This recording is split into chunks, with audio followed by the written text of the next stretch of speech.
With some older photos that include a color element, you might find that that color is actually a little bit distracting to the point that you may want to reduce it or remove it.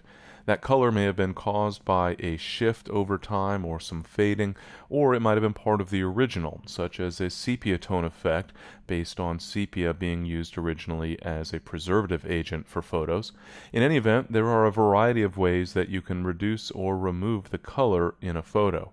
Now, some of those I don't actually recommend. For example, you could go to the image menu and choose mode and convert a color image to grayscale. So instead of being in the RGB color mode, for example, you can convert an image to grayscale, and that will certainly remove all of the color in the image.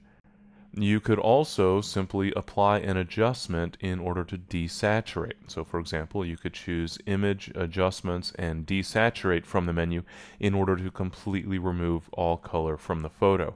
But especially in situations where there's a good amount of color information within the photo, and in large part to preserve the original appearance of the image in addition to the change you might apply, I encourage you to use the black and white adjustment as a method for converting an image to a black and white interpretation, essentially stripping out all of the color. To do that, I'll go ahead and add a black and white adjustment layer. So at the bottom of the Layers panel, I'll click on the Add Adjustment Layer button, the half black, half white circle icon, and then choose Black and White from the pop-up menu. That will add a black and white adjustment to the image, and as you can see, we already have all of the color removed, but that color is being removed via an adjustment layer. So you can see the background image layer still retains that color, so we can always get back to the original if need be. With the black and white adjustment, we're also able to fine-tune the overall brightness values based on the original colors. In this case, the image contained in large part yellow tones, and so if I adjust the yellows, I'll be brightening or darkening areas of the image that originally contained yellow. I'll go ahead and brighten up those yellows a little bit, and then I can explore the other values within the image, for example the reds, to perhaps add a little bit of contrast. And so I can work with these various adjustments in order to improve the appearance of the photo in this black and white conversion.